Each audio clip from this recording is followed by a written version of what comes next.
जी तो स्टूडेंट्स कैसे हैं आप सब एंड आइडली विश आप सब ठीक होंगे।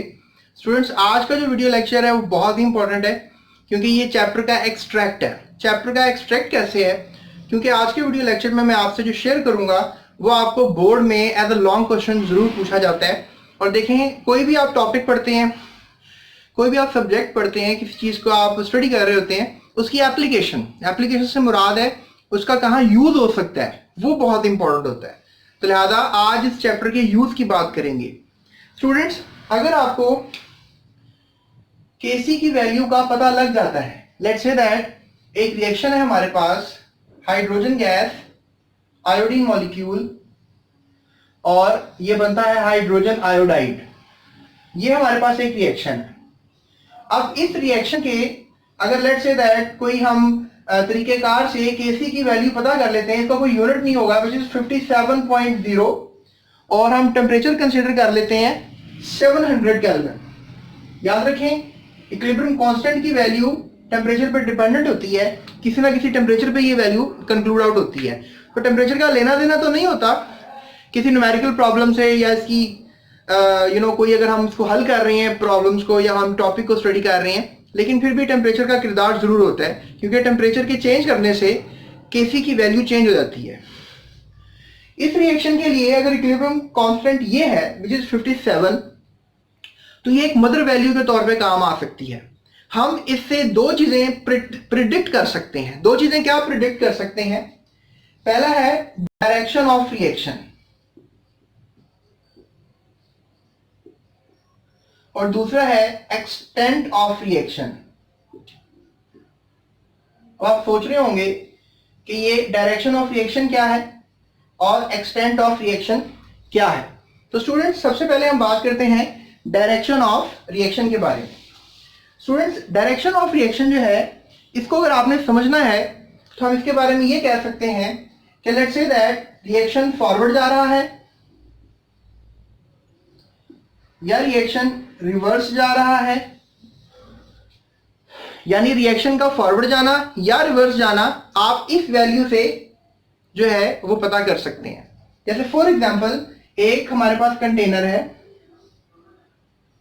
और इस कंटेनर के अंदर हाइड्रोजन मॉलिक्यूल और आयोडीन मॉलिक्यूल रिएक्ट कर रहे हैं और वो बना रहे हैं हाइड्रोजन आयोडाइड का मॉलिक्यूल। अब किसी भी वक्त देखें, आप जब इसमें से कुछ सैंपल लेंगे, कंसंट्रेशंस की वैल्यू निकालने की कोशिश करेंगे, वो कोई भी वक्त हो सकता है, वो शुरू वाला वक्त हो सकता है, वो कोई 5 मिनट के बाद का वक्त हो सकता है, कोई आखिरी वक्त हो सकता है, काफी देर वाला वक्त हो सकता है, कोई भी वक्त में आप ये काम कर रहे हैं। आपने पढ़ा कि वक्त के शुरू में अगर रिएक्शन स्टार्ट ही होता है तो रिएक्टेंट्स बहुत जल्दी रिएक्ट कर रहे होते हैं, और रिएक्शन के आखिर में आप कह लें कि थोड़ा सा वक्त गुजरने के बाद रिएक्टेंट्स में कमी वाक़या हो जाती है और प्रोडक्ट्स बढ़ जाते हैं, और अब प्रोडक्ट्स जो हैं वो फास्ट रिएक्शन कर रहे होते हैं।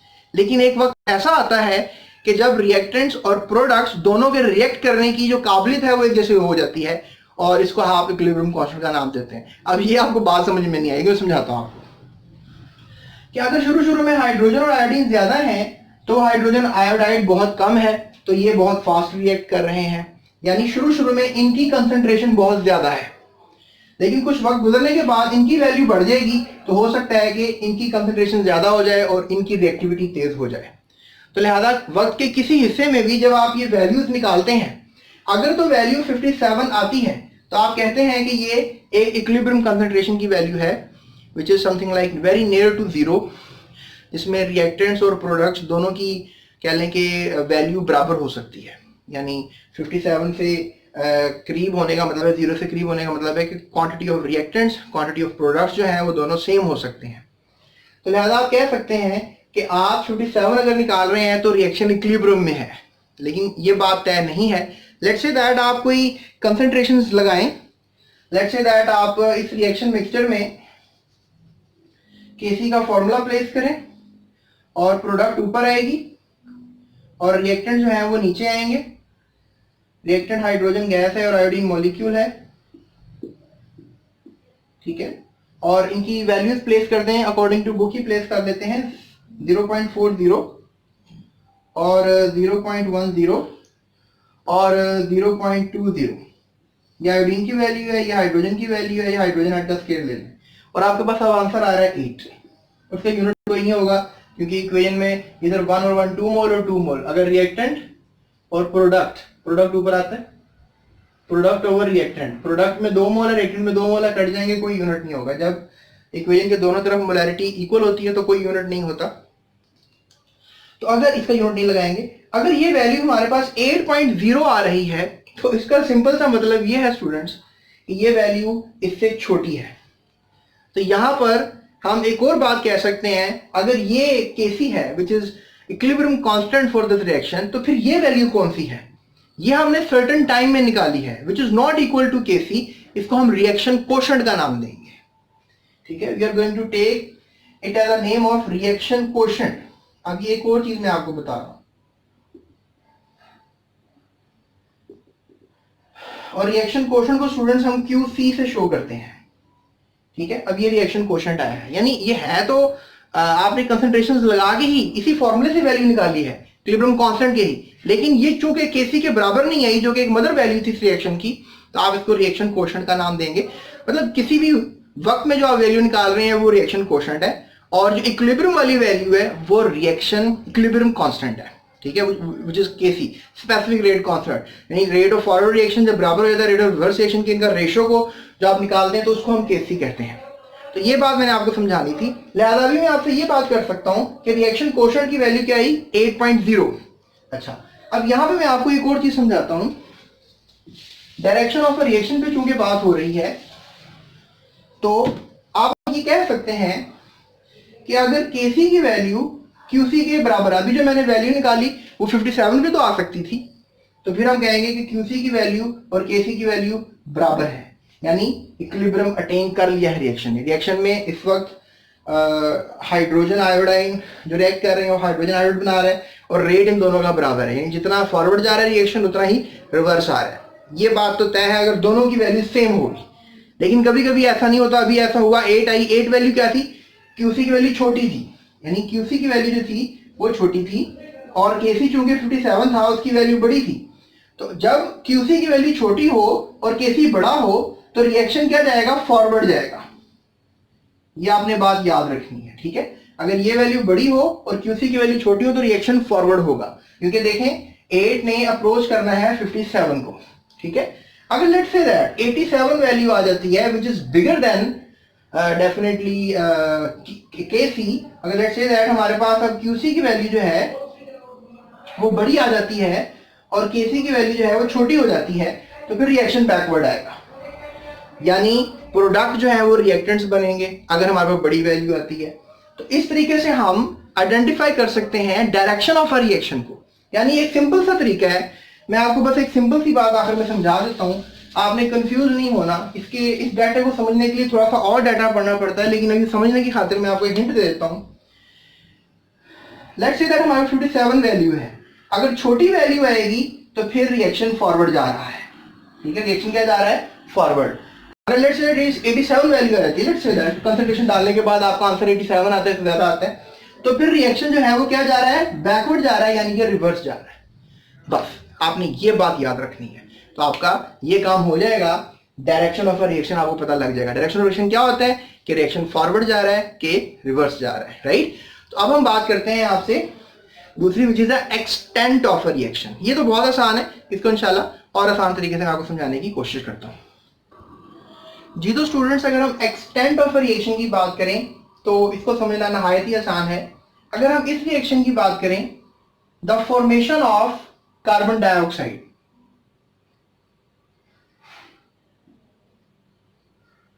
अब फॉर्मेशन ऑफ कार्बन डाइऑक्साइड में जो हमारे पास मदर वैल्यू है किसी की, that is something like 2.2 into 10⁻22।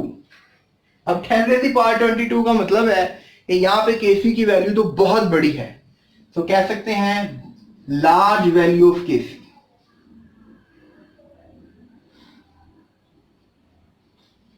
अब एक बात आंखें बंद करके आपने सोच लेनी है, और वो आंखें बंद करके क्या सोचनी है? अगर आपके पास Kc की वैल्यू बहुत बड़ी आती है, यानी Kc की वैल्यू जो एक फिक्स वैल्यू है वो बहुत बड़ी है, तो इसका मतलब है कि almost all products are formed. यानी इसका मतलब यह है कि आपको अगर हमारे पास एक टैंकर है, ठीक है, उसमें कार्बन मोनो है, ऑक्सीजन है और कार्बन डाई है, तो ऑलमोस्ट आपको ज्यादा, सबसे ज्यादा मिकदार किसकी मिलेगी? कार्बन डाई की।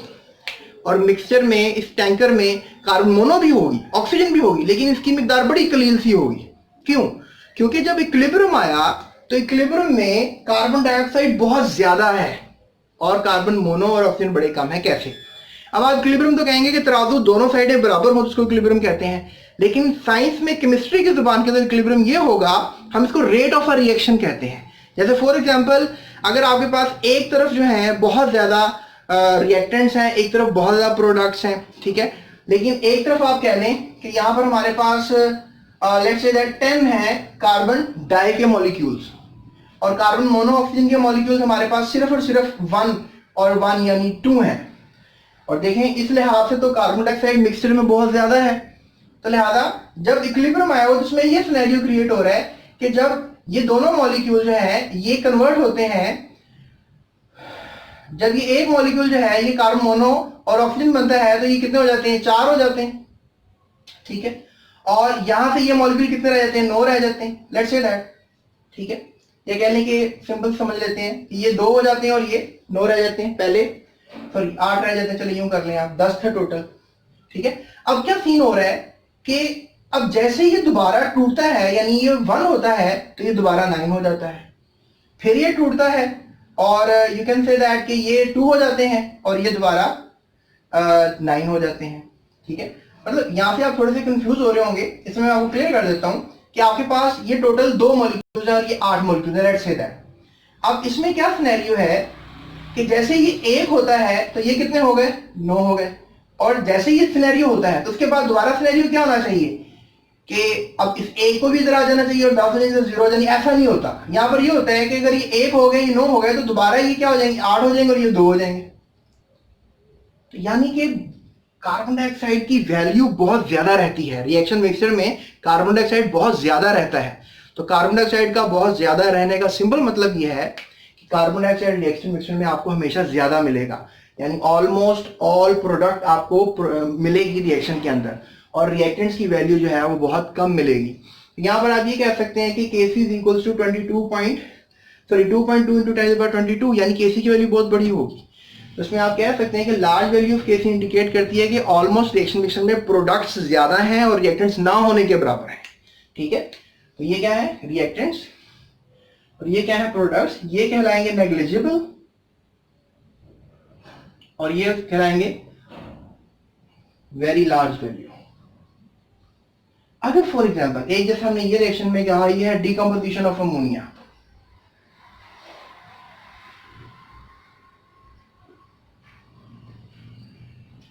अब डीकंपोजिशन ऑफ अमोनिया में क्या सीख सकते हैं कि अब ये ब्रेक डाउन हो रहा है लेकिन इसमें Kc की वैल्यू बहुत कम है। लेट्स से दैट जो आपकी बुक में दी, इसी को फॉलो करते हैं, 3.0 into 10 to the power -9. Have a look at that. Small numerical value of Kc. अब small numerical value of Kc यानी बहुत कम, 10 to the power -, मतलब बहुत कम नंबर है, 10 क्या बहुत कम कर दें, लाखों करोड़ों अरबों कम। यानी इसमें यह है कि अमोनिया आपको, अब मिक्सचर में आपको क्या मिलेगा? एक और वाटर टैंक है, अब उसमें ऑलमोस्ट आपको अमोनिया बहुत ज्यादा मिलेगा, नाइट्रोजन और हाइड्रोजन ना होने के बराबर मिलेगा, यानी इसमें रिएक्टेंट्स बहुत ज्यादा हैं और प्रोडक्ट्स ना होने के बराबर हैं। तो इससे क्या समझ में आई कि अगर न्यूमेरिकल वैल्यू बहुत छोटी होगी तो समझ ले रिएक्टेंट्स बहुत ज्यादा हैं और प्रोडक्ट्स ना होने के बराबर, उल्ट हो गया, ठीक है। अब आपको पता लगा होगा कि रिएक्शन का एक्सटेंट क्या है। एक्सटेंट का मतलब ये कि रिएक्शन मिक्सचर में है क्या चीज ज्यादा, न्यूमेरिकल वैल्यू से पता लग रहा है। अगर Kc पता तो ये आपको पता लग रहा है ना। यही टॉपिक का नाम है इंपॉर्टेंस ऑफ केमिकल इक्विलिब्रियम, यानी इंपॉर्टेंस ऑफ Kc। पहले टॉपिक में सीखा डायरेक्शन ऑफ अ रिएक्शन, और अब क्या सीख रहे हैं? Extent of a reaction. तो एक्सटेंट ऑफ अ रिएक्शन में सीख लिया कि अगर Kc जो है वो बहुत बड़ा होगा तो प्रोडक्ट होगी बहुत ज्यादा, और अगर Kc जो है वो बहुत कम होगा तो ऑलमोस्ट बहुत ज्यादा रिएक्टेंट्स होंगे। लेकिन इस केस में देखें, ये हमारे पास एक रिएक्शन है, इसमें हम Kc की वैल्यू लगा देते हैं, इसको आप बैलेंस कर लें, ये 2 मोल होगा और ये 3 मोल होगा। उसके बाद यहां पर देख लें, इसको भी हम बैलेंस कर लेते हैं, ये बैलेंस हो गया। अब यहाँ पे जो केसी है, केसी की वैल्यू हमें पता लग रही है which is 0.211, यानी it is just very near to zero, near to zero. अब नियर टू जीरो होने का क्या मतलब है? नियर टू जीरो होने का मतलब ये है कि इसमें जितने रिएक्टेंट्स हैं और जितने प्रोडक्ट्स हैं तकरीबन आप कह लें कि दे आर इक्वल, यानी यहां से भी एक्सटेंट का अंदाजा होगा कि रिएक्टेंट्स और प्रोडक्ट्स की तादाद जो है वो तकरीबन बराबर होगी। यानी केसी से हमें क्या पता लगा? हमें डायरेक्शन पता लगी। अगर केसी की वैल्यू एक मदर वैल्यू है केसी की, हमने हाइड्रोजन आयोडाइड के रिएक्शन को देखा तो हमें पता लगा कि 57 है मदर वैल्यू। 57 से अगर कम वैल्यू हुई तो हम कहेंगे रिएक्शन फॉरवर्ड जा रहा है, डायरेक्शन पता लगी। अगर 57 से ज्यादा वैल्यू अगर हमें क्यूसी की पता लगी, क्यूसी जो रिएक्शन क्वेश्चन मैंने आपको बताया पिछली बातों में, तो अब फिर पता लगेगा बैकवर्ड रिएक्शन आ रहा है, डायरेक्शन पता लग रही है।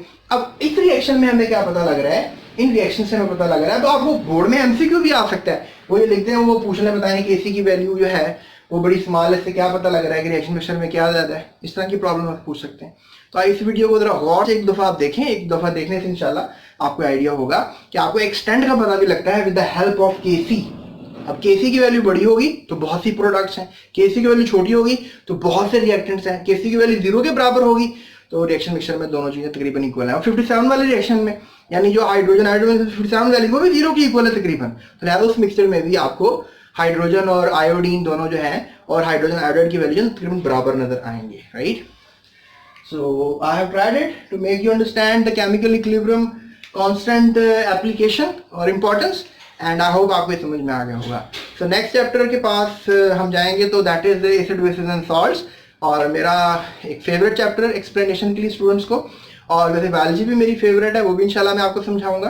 तो अभी डिस्क्रिप्शन में जाएं, सारे चैनल्स की, ये चैनल की प्लेलिस्ट में जाएं, डिस्क्रिप्शन में जाएंगे तो प्लेलिस्ट पड़ी हुई है सारी चैप्टर्स की आपकी, वो आप देख सकते हैं और वीडियोस को समझ सकते हैं। और मैंने आपको डिस्क्रिप्शन में नोट्स भी अब देना शुरू कर दिए हैं, तो आप एमसीक्यूज के नोट्स, शॉर्ट क्वेश्चन आंसर्स के नोट्स, लॉन्ग के नोट्स, आपको लिंक मिलेगा, वहां से फिर पीडीएफ डाउनलोड करें और आप उन नोट्स को लिख सकते हैं। और ये लेक्चर लेते वक्त आप अपने साथ एक पेंसिल कॉपी जरूर रखा करें ताकि आपको सारा लेक्चर जो है वो प्रॉपरली इस तरीके से डिलीवर हो जाए, राइट। सो अभी तक के लिए इतना ही। अपना बहुत ख्याल रखिएगा और दूसरों की हेल्प जरूर कीजिएगा। Thank you so much.